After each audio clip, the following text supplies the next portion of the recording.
करीबन तो हम नवरात्रि स्पेशल में घूमने के लिए हम लोग विंध्याचल धाम आए हैं और यहाँ पर माँ विंध्यवासिनी का दर्शन करेंगे। तो हम लोग जैसे ही विंध्याचल पहुँचे, यहाँ पर सुबह के समय में तेज़ बारिश हो रही थी और मौसम थोड़ा प्रतिकूल अनुकूल अवस्था में था। तो हम लोग इसी रास्ते गंगा जी का स्नान करने जाएंगे और वहाँ से स्नान कर कर माता का आचमन करेंगे गंगा जी का। और गंगा जी का दर्शन करने के बाद हम ऐसे ही रास्ते में जा रहे थे, घूम रहे थे, अलग अलग दुकान, आनंददायक स्थान था। नीचे हम उतरेंगे सीढ़ियों के द्वारा और माता रानी का दर्शन। गंगा जी में थोड़ा बाढ़ की स्थिति होने के कारण गंगा जी ज़्यादा फैली हुई है, तो ये विंध्याचल का सुंदर नज़ारा हम लोग देखेंगे। बड़ी भीड़ था। साथ ही में गंगेश्वर महादेव जी का छोटा सा मंदिर था, वहाँ पे हम लोगों ने गंगेश्वर महादेव को नमन किया। स्नान उनान करने के बाद रास्ते में बड़ा ही रोचक दुकानें, श्रद्धालुओं का भीड़, श्रीवंश आनंद ही आनंद था। साथ ही साथ गंगा घाट का मज़ा ही कुछ और था वहाँ पे।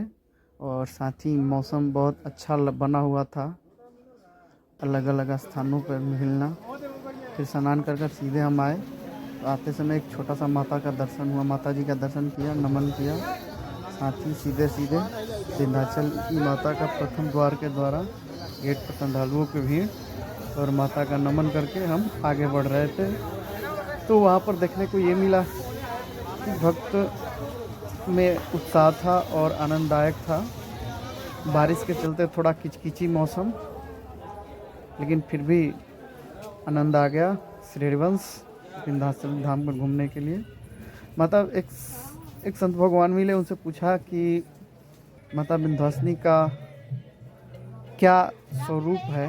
तो उन्होंने बताया कि जो ये भगवान श्री कृष्ण के साथ जो जन्मी हुई एक महामाया है, यही माता माया है और ये माँ विंध्यवासिनी के नाम से विंध्याचल पर्वत पर विराजमान है।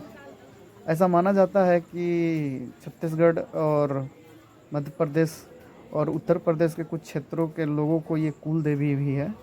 तो ये माता रानी की जानकारी बहुत ही आनंददायक आया और हम लोगों ने वहाँ से दर्शन करके सीधे फूल प्रसाद आदि लेकर गलियों का नज़ारा बड़ा ही मनमोहन, चुंदरी और फूलों की साज, नारियल एक अलग ही अलौकिक लग रहा था। साथ ही साथ वहाँ पे बहुत प्रेम भरा था। उसके बाद हम लोगों ने वहाँ सीधा सीधी दर्शन किया। गलियों में चलना और जय माता दी का नारा और राधे राधे क्या कहे, ये अजब ही था। हनुमान जी का मंदिर भी छोटे छोटे स्थानों पर दिखने को मिलता था। जय श्री राम के भी नारे लगाने को मैं आनंद ही था। और तो आज हम सीधे माँ विंध्यवासिनी की मुख्य द्वार दिखाएंगे आपको। लाइन में लगे हुए थे भीड़ में, श्रद्धालुओं की भीड़ ऐसे थी माँ विंध्यवासिनी के कॉरिडोर एरिया में। इतनी भीड़ थी माँ विंध्यवासिनी के मंदिर के पास, क्या कहें, इसका कोई जवाब ही नहीं था यार। राधे श्याम। अभी हम लोग लाइनिंग में जा रहे हैं, तो कुछ देर के बाद फ़ोन नॉट अलाउड हो जाएगा, क्योंकि वहाँ पर प्रशासनिक सुधार और देखने के लिए दर्शन किए माता रानी विंध्याचली का। अब सीधे हम लोग आ गए काली खोह पहाड़ी पर, माता का दर्शन। यहाँ भी पहाड़ पर का आनंद ही कुछ और है, आइएगा तो बहुत मज़ा आएगा। श्रीवंश संतों से मिलना और प्रेम का बात ही है। तो नवरात्रि स्पेशल में हम आ गए हैं, बिहार आएंगे, घूमेंगे बिहार के अलग अलग पंडालों का सीन जो नवरात्रि में होता है। जय श्रीवंश, मिलते हैं, राधे राधे।